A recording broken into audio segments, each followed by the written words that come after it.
think it's a 95 Ford Taurus. AX4DE, AX4S. We've lost our forward momentum.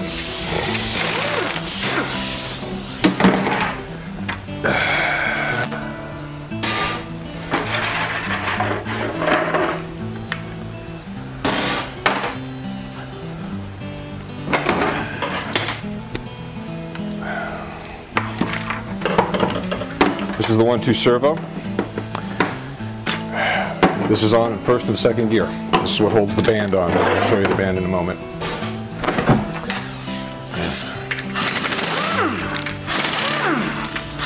This is the overdrive servo piston.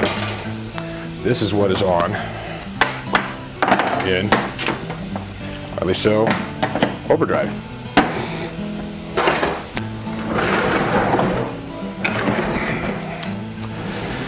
This right here is the input shaft. This is the pump shaft.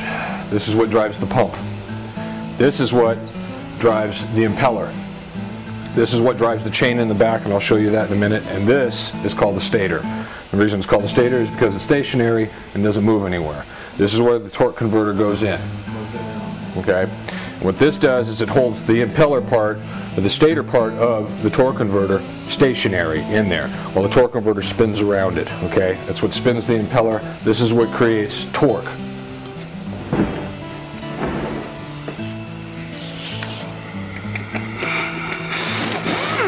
This is your lockup O-ring right here. In your torque converter, you have a lockup clutch. What that clutch does is when it comes on during cruising speed, it reduces emissions, increases fuel mileage, and releases when you hit your brake. Comes back on at cruising speed, and then that way your torque converter doesn't have to work so hard and create as much heat. That's what seals the pressure off between the pump and your torque converter.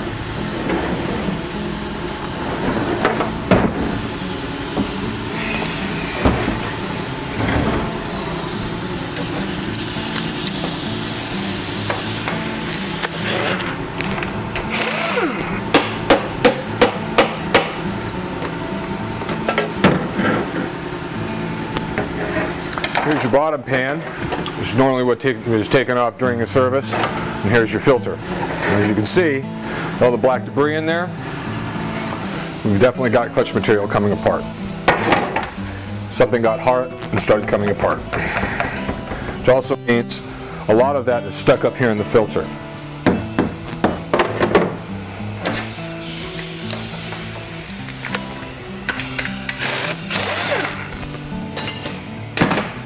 This is the rear cover, or the side cover, a lot of times it's called. And this is what covers your valve body.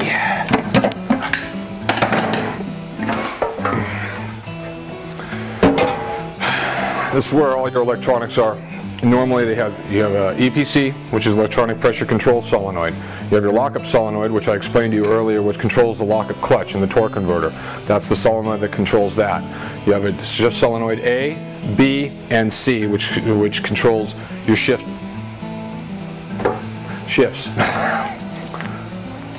This is also a temperature sensor. When the computer gets to a certain temperature, it goes in what's called a hot mode. Okay?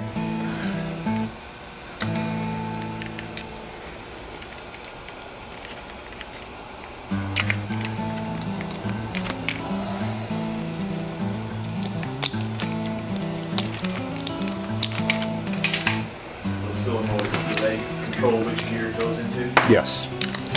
A, B, and C control all of the gears and the shift components inside. This is all run by the computer, the ECM.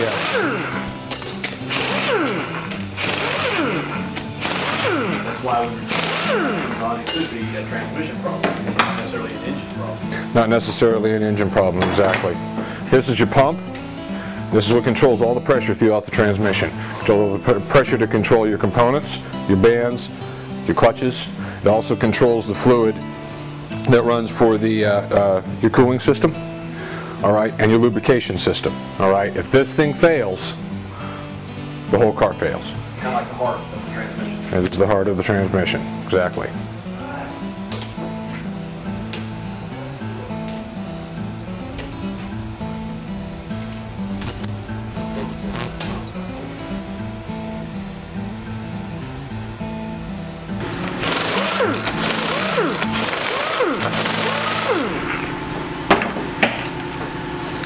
Like I said before, this is the valve body. This is the brain of the transmission. This has got a series of valves in it that also stroke in certain directions to help apply, reduce pressures, apply components, and that sort of thing. They are also controlled by these solenoids. A lot of veins inside also. You almost have a battery system. There's several components that run inside of here. You also have a bearing that sits down inside of here that helps to support this shaft that I just showed you from the front end. This is the pump shaft that runs off the converter. Okay, runs off the end of the converter, comes in and spins that pump. As you can see, you got sealing rings here and sealing rings here. It's where the lube runs up and runs through in here. These bearings have a tendency of failing. You also have a small seal that sits up in here that helps to keep the pressure back up in here where it needs to be.